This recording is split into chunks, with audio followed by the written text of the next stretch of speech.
سورة البلد مكان دور وكفل سورة مكية مكان سورة دو وآياتها آية جتة 20 آية مغنى نزلت أجينا بعد سورة القاف قاف سورة كوفة أنت منوك كوفة ده بسم الله سورة أنت مننا ني على تقوي الرحمن على مية هنا نبولن تقيه الرحيم على مية هنا كرجلن تقيه لا على كوكوتي تنو أقسم بين كالي بهذا البلد نين دقويه أكمل بمكان دقوما كابي كالنايه وأنت حل بهذا البلد أو كاسو يشيده أو إيجيلم به نين دقوين كنا كاسو يسيلم به نين دقوين كنا ويفوتشو كده ولا يكافو وأنت لا أقسم كوتيت بين كالي بهذا البلد نين دقوين وأنت حل أشيده دعا باي بهذا البلد نين دقوين كتلكالا بكمه فوتشو فلا نيكو awa be kali ni dugunye no makan duguye ka so e chide sigle be magan kono to ne chide be magan be do fara magan bonyaka ala ko be kali nayi tanke ne biyeno o fo chogo do wala ka fo chide ma be kali ni magan duguye e chide yire i dagale lo ni magan duguye ka telekala nyesra dima i ka teleke makan dugu kono note makan dugu akale ma daga maye ci de ñefe wate daga ye maye ci den ko fe fana wa walidin wa ma walad ala ko ñankale ni bange baye ani ay mi ngulo ñankale ni bange baye ani bange baye mi ngul masabe walidi o ya anfa adamay ala kala noy ko ma walada o ya dewu ala ko ay kali ni masai awa janno ko jina fay ko ma walada ko jina toy ora ala ko ay kalini masabe ani demi na yo wolo ko ala be kalina ka dan fewnye ngate be dan fenye ika kalini nyo dan fenye de ko bu na chogo chogo atabe ika kalnay hal na tara wali juye atabe ika kalnay hal na tara karam ko bay atabe ika kalnay hal na tara ma nyumanye atabe ika kalnay ni kalna la yadro yefla nga fyake ci dango man kan halifan falyahlif billah aw liyasmut ni bi kali kalna ala ye wala kidade ni kalli ke ni ala tala do ko yefla nga fyake ko o ma wala do be ma fenenge nafiye fembe be wolo ni fembe te wolo abisu ko fenenta abisega na kuma korola nga tawo be yala ka dal fende nga kuma wala da lo bole no katwa ko laqad khalaqna al-insana kalli jabi mi ala ko nyere la anyi hada wade nin tan fi kabade awa sengene de hada wade adana gele yala hada wade be bo gele chama de la de ni yala ji hada wade iji lama de kumbe bakono ibina yelema ka ke jeli ka yelema kana ke sogo kuturi kana yelema kana ke buni koloni fasawi ki danki ka adama denye kalo kononto ibi ba kono ibina jigi kana jinyana idenyere ni jigi to ite femme ite fenye ite fendo fala ni jigina bella mo don don ibasina isegali yelema ni yere soni bina yelema soni ibina sigi degi soni bini unama soni bina tama degi billa baybe boli bella mo don don bi farika ite wakal fu bita kwa ibito ki disigos kono tekela inte foeba yani kase o degare ma ibura gele acha mana de ala pat nyere la anya da madeni da gele ya de la de ayahsabu ala ya da madeni babi sigiwa alla yaqdir alayhi ahad ko ma kelen sitise alela ale bo de miri ko ma kelen sitise alela ya ko la be jo sita aba disigosi ko ni teke alela ni tefo alema ibo joro mina ni senno e folo la tema ha ibora chuko ya chama de la yani kase o degrem wa ma bisilla de يقول aba foyere أهلكتم على اللبدا nyere la ne na flo chama tie ni dina en keleli la de ni islam en keleli la aya jigira jone la abul ashar ibn kaldata alek ngen na flo tige maga mo godo fana akabbo akajja fanga kumbala ale de bi woso ka fo adabara chama chala ko tiena ale islam en kele ale na flo chama perdi ni islam en keleli la ngama makoni ma kundo akabbo akajja fanga bala ni kele da burani mo goche abaw jate de folo amo go jollen nanane kam hanna mo go tando ati songa kele kena ba fo awte ne kele nyaay ntenka bara ci ñawum baw jate na sawe tan worom la na yaw jate na defra tan worom la ho abe la be awkam note nate ma tan worom la bo ati so alaikum ba fo ko nyere la kale na flo chama nye ni islamien kala nkeleli la de ni dina nkeleli la wa nyoko be dukulo ko halbi ala tambe abede ma al ibratu bi umumi lafzi la bi khususi sabab kuma na fara qur'ana kono ka be ke magangawye ka be ke magangawye ka be ke ajigna minna wala mata da ala be ka kuma magangawye o yoro kelda be ka kuma ka an abika kuma an fana fa mawnum bina an ko fa abika kuma lu fana fen fe jigna qur'ana na allo boleno nay min kare ona kare wa ka qur'ana ka kuma be ke magangaw damaye on yere ka bara cité suma fe aw yefli yada yefli bare ora abul ashadi a jora joro mina had ma min joro kele nabi wa kuma be e fara no fe e bi kan na fo e kan na flo o tike ka dina deme fo be ke ka dina kele de ala tatike ciden tatike ateke ya atefoya ateyeya ha ala kambe edema ako nin kafire chain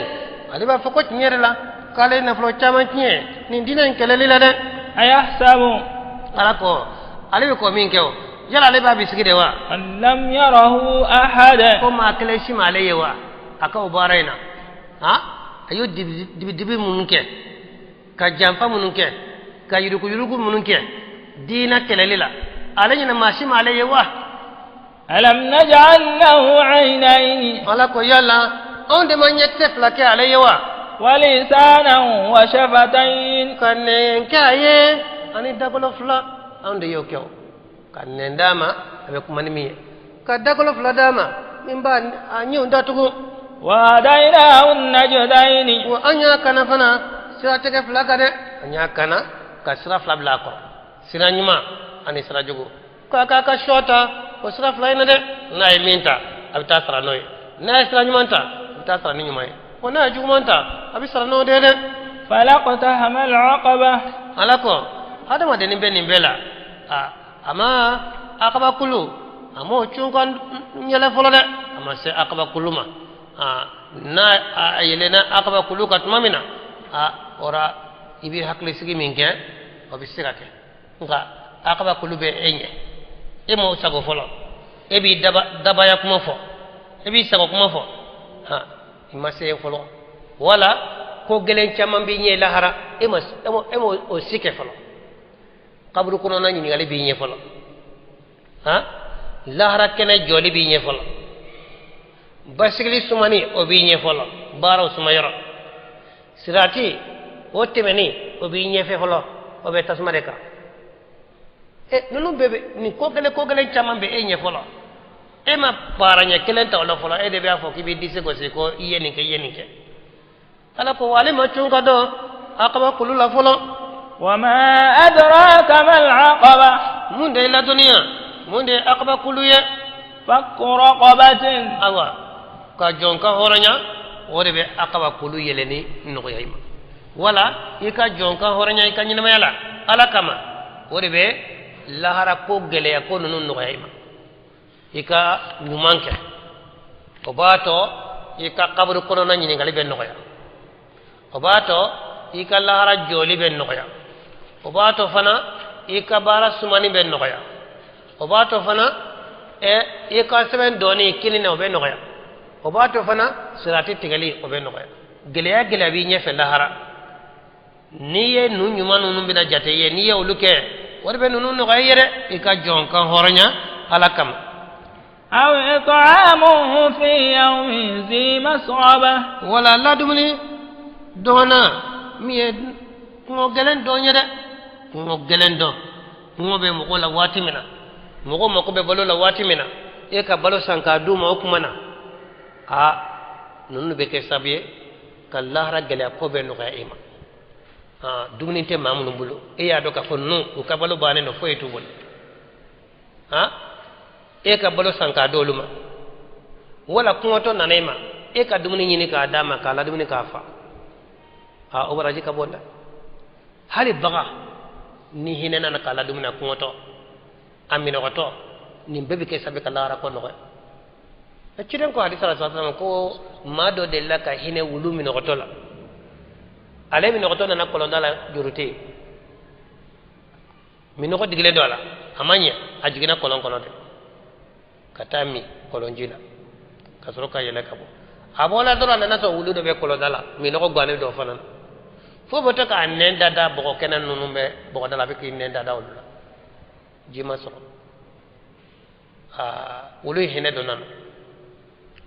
ajigina kolon kono kaka muke mine nanyi ko fajila ka yele nay kana jindi wulu kanam ala yere barka da ke ceenye akani wala nyuma dum fefe ni fenyen mando ni hinanana ibe sara sorala ora ni mami niye nyumanke ni ba fe lahara ko ni ka ngo kan noya lahara gele ko kan noyma ibe nunu do da kede ka jonka horonya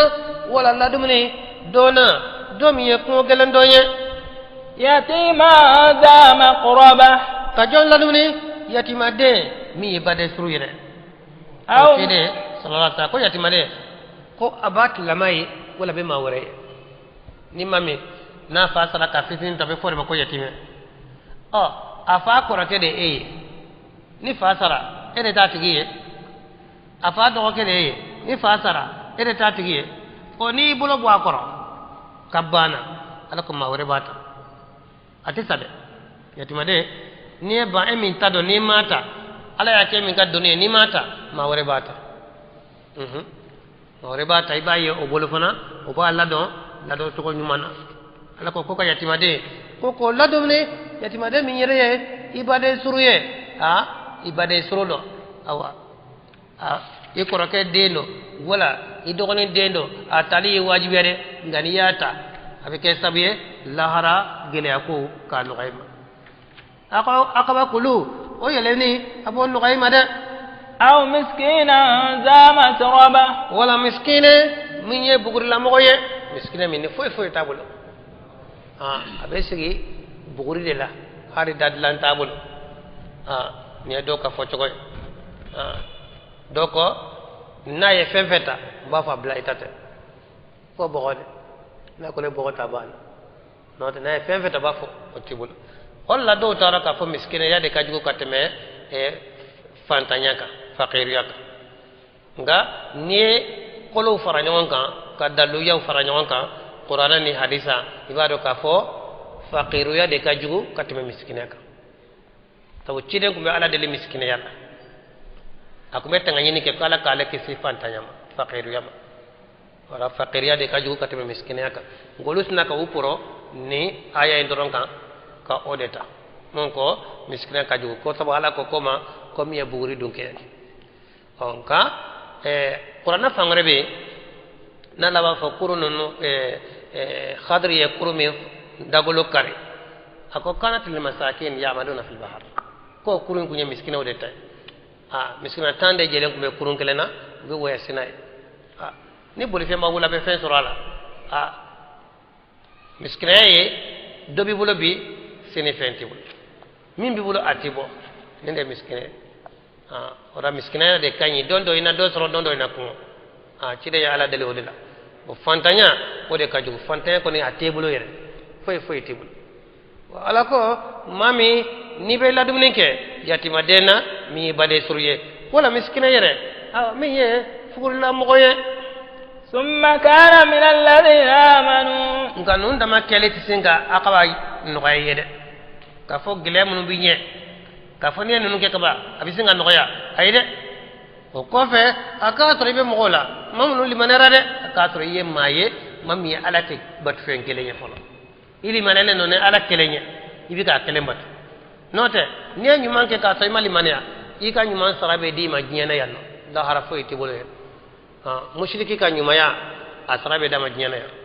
kafir ka nyumaya asrabe dama yanno munafiki ka nyumaya abbe sarabe dama yanno maka juru kon teto alala ni nyana ala wi israna ka ni nyana ka barka do iko falala nga la harafo iti bole yanno de وتواصوا بالصبر ko fe ka to tigi mo koy mu limanana ni kam ko nyogo nyamariya ni sabal yede وتواصوا بالمرحمة nyogo nyamara fana ni hinaye yire ka hine barake bi kam ko nyamariya na e fana أولئك أصحاب الميمنة wala lut la mawde kinin dun ko yede mum ka sebe duma kini bulo fe awa olde yawliye ala kan faralo kan والذين كفروا nga mamun kafirana بآياتنا nan ka takru nyoye هم أصحاب المشامة olde numan dun ko yede mum ka sebe njugo be duma o numan fe o numan bulo ke ka o disi fara o disi sonaye katabo ko fala fe nin ka sebe njugo dola olde yawliye ala kan kisoma عليهم نار مؤصدة tasma be oluka tasma me no noro la nade tasma dinge tasma kolo be bla kono katla ka kolo fana nin ka da noro ila de سورة الشمس sallallahu alaihi wasallam Salman bin Amir ale de ala kale kale ame chide na nim sababa fo ko ka saraka ke miskine kan ko e saraka kelende ngane saraka isni la mo kan ko e saraka fulade abe ke saraka ye abe ke sinji tuye ora nyumaya awa akany ni nyana mo mo may babara jisro ali bagan ibabara jisro nga ni nyana ika sinji la mo ma ko de ka giri abe baraji fulade be soro ola yanna ko yatimade ni bare suru ni nyana yatimade ma jiye kono da baraji soro nga iyere bade suruta a tege faboka ora bade suru ika nyawama o tay baraji fla de ngani yake ma warema o yesara ka kelen ere